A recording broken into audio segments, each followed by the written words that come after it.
Sa video na ito ay pag-uusapan po natin ang mainit na babala na inilabas po mismo ng kumpanyang nasa likod ng XRP. At yan po ay itong si Ripple. May bago na naman po kasing banta na dapat nating bantayan bilang mga XRP holders. Habang patuloy po na tumataas ang interest ng market kay XRP, dumarami na rin ang mga scam na gustong manghuthot ng pera mula sa mga inosenteng investors. Mula po sa fake giveaways, deepfake videos, hanggang sa phishing emails at peking wallet platforms. Lahat po niyan ay parte ng bagong modus na tinatarget ang mga XRP holders. Pero ano ba talaga ang nangyayari? Bakit biglang naglabas ng babala itong si Ripple? At paano po ito makakaapekto sa atin bilang mga Pinoy crypto traders at investors ni XRP?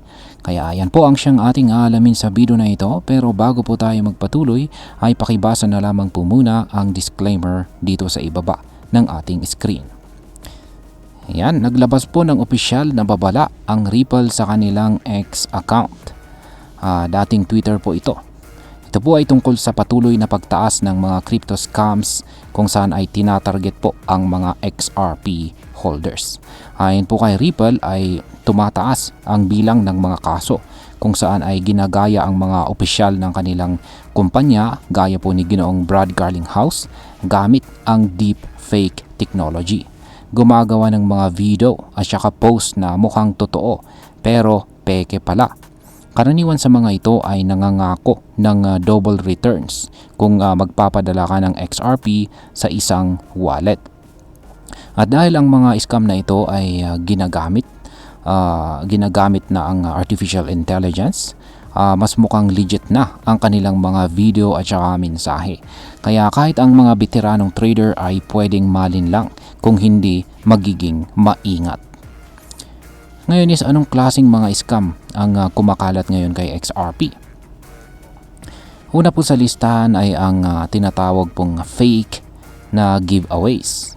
Yan, madalas ay post po ito sa X o kaya Facebook na kunwari ay mula kay Ripple o sa kanilang CEO. Sasabihin nito na may promo or airdrop kung saan dodoblehin nila ang iyong XRP kapag nagpadala ka sa isang wallet address. Pero syempre, after mong magpadala, wala ka nang maririnig mula sa kanila. Kaya goodbye XRP na. Pangalawa ay ang mga impersonation scam. Gumawa po sila ng mga verified looking profiles na ginagaya ang mga opisyal ng Ripple. Pati logo at saka caption ay kahawig. Minsan ay magpapadala pa sila ng direct message na kunwari ay may exclusive opportunity o urgent announcement. Pangatlo ay ang mga malicious wallets. Gumagawa ang mga scammer ng wallet platforms na kunwari ay legit pero ang totoo ay nakaprogram para ubusin ang laman ng wallet mo. May mga pangalan pa silang ginagamit gaya po ng XRP Secure, XRP Vault at kung ano-ano pa. Pangapat ay ang mga phishing traps. Ayan, magpapadala po ng email. Ayan, magpapadala po ng email or direct message na kunwari ay mula sa Ripple support. Gamit ang maganda at professional looking na branding, hihingi sila ng wallet verification o mag-aalok ng bonus. Pero kapag pinindot mo ang link, posibleng makuha nila ang seed phrase mo at yun na ang katapusan ng iyong crypto. Panghuli ay ang fake US Treasury wallet hoax. Kumalat ito noong taong 2024 at sinabing may wallet daw ang US Treasury na naglalaman ng XRP. Maraming influencers sa X ang nag-promote nito at mahigit 10,000 na tao ang nabiktima. Ngayon is yung pinaka tanong natin dito is paano natin maproprotektahan ang ating sarili bilang mga XRP holder. Napakalaga ng pagiging alerto at maingat lalo na kapag tumataas ang presyo ni XRP. Ayon sa mga eksperto sa community ng XRP, yan, ang unang dapat tandaan ay huwag po tayong padalos-dalos lalo na kapag may hype. Kaya meron po tayong ilang mga tips dito para makaiwas sa scam. Yan, una ay gumamit lamang po tayo ng trusted wallets gaya po ng Ledger, Trust Wallet, Zaman, Atomic at saka GitHub. Pangalawa, iwasang ibahagi ang iyong private key o seed phrase kahit kanino. Pangatlo, laging i-double check ang i-double check ang mga links bago ito i-click at siguraduhin galing ito sa official na website ng Ripple or XRPL. Ayan, pang-apat, tandaan din ang XRP reserve requirement. 1 XRP lang ito.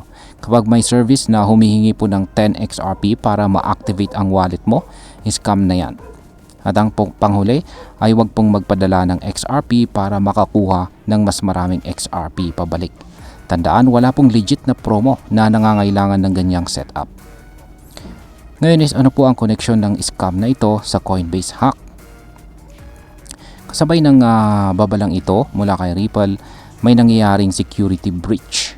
Yan, meron pong nangyari na security breach kay Coinbase, isa sa pinakamalaking crypto exchanges sa Amerika.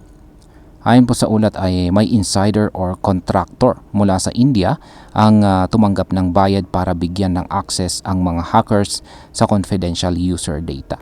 Matapos nito, humingi ng ransom ang attackers at yan po ay umaabot sa $20 million. Ipinapakita lang nito na kahit ang malaking kumpanya ay hindi po ligtas sa ganitong mga banta. Kaya tayong mga retail investors, lalo na po dito sa Pilipinas, ay dapat tayo po ay magdoble ingat.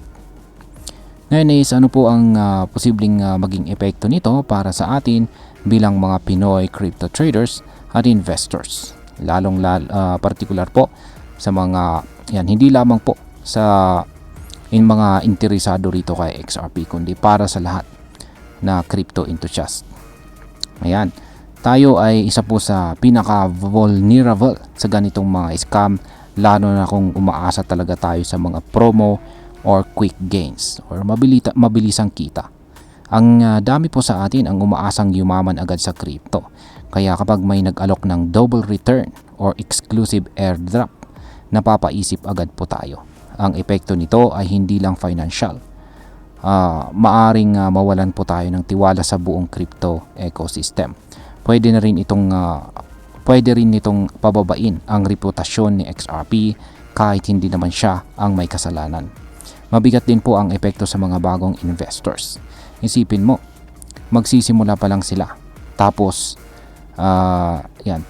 agad silang maluloko. Yan. Magsisimula pa lamang sila, tapos sila po ay agad na maluloko. Posibleng umayaw na sila sa crypto at masayang ang oportunidad. Yan, bilang panghuli, ang masasabi ko naman tungkol dito ay sa totoo lang, nakakabahala na kahit ngayon na mature na ang crypto space, patuloy pa rin po ang pagdami ng mga scam at mas lumalala pa dahil ginagamit na nila ang AI at saka deep fake. Nakakatuwang makita na proactive si Ripple sa paglabas ng babala. Pero responsibilidad din natin mismo ang ating seguridad. Huwag po nating iasa sa kumpanya ang lahat. Mag-research po tayo, magtanong at huwag po tayong magpadalos-dalos sa ating desisyon. Sa uli, tandaan natin na kung mukhang too good to be true, malamang scam nga ito. At ayan, hanggang dito na lamang po tayo sa video na ito mga ka-crypto. Marami pong salamat sa panonood. Ingat po tayo lagi at God bless po sa ating lahat.